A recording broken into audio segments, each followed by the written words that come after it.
If it's a large SUV you want and it has to be a Honda, the Pilot is probably what you're going to end up with. The second generation Pilot has been with us since 2008, but in 2012, it was a guest star on its own Nip Talk episode. Since the facelift and through 2014, there are no significant changes made, and that's why our test vehicle is a 2013 instead of a 14. Based on the Odyssey's platform, it is a large SUV that sits on top of the CR-V in the Honda lineup. It is immediately related with the Acura MDX, as they share the platform and suspension layout, but similarities stop somewhere there. Visually, Honda went for the more boxy look, trying to imitate other established models, but that obviously didn't work so well for them. Not that it's ugly, but it's not really pretty either. The boxy design does highlight the large size, which in order adds points to the presence of the vehicle. This square design did some miracles for the interior space and cargo, especially compared to the blood relative MDX. Under the hood, there's only one engine option you can have, but you can choose the number of wheels it will be sending power to, as front-wheel drive only is also an option.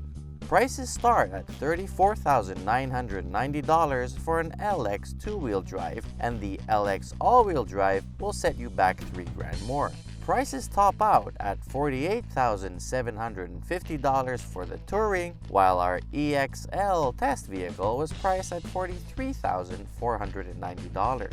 Equipment-wise, you get most of the important stuff like a full set of driving aids and safety gear, leather seats with power adjustments and heated at the front, leather multifunctional steering wheel, a nice color LCD display, moonroof, cruise control, Bluetooth connectivity, and a rear-view camera. Space inside is probably the biggest advantage the Pilot has to offer. Passengers up front enjoy ample space, while the ones in the back can't complain either. The third row gets a bit tight, but still, a full-grown adult can sit without serious complaints. 3 adults in the far back won't really fit, so out of the 8 total passengers, at least 1 must be a kid. Cargo space is great with the third row stowed away, but only adequate with all the seats up. Behind the wheel, the Pilot feels more like a utility truck than a premium SUV that suits more its adventurous character. Hard plastics have been used for all the interior trim panels, hoping to make it feel durable. Ergonomically, there's a minimal learning curve, and overall, the theme inside is perfectly described as simplicity. On the road, the Pilot feels more like a truck than an SUV as well. The utility-looking dash and lifeless steering are primarily responsible for that, while other factors endorsing that feeling are the noisy suspension and a bit wobbly chassis. You'd think that Honda was aiming to provide ultimate comfort levels, so that's why the feeling is not the best, but somehow, despite the soft suspension, comfort levels are not impressive either. Female drivers will like the light steering, which makes it easy to maneuver around town. But on the highway and back roads, it is a bland, borderline boring experience.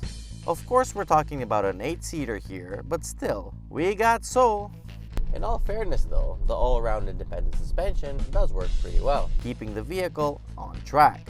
It might not feel inspiring to push, but that does not mean that active safety suffers.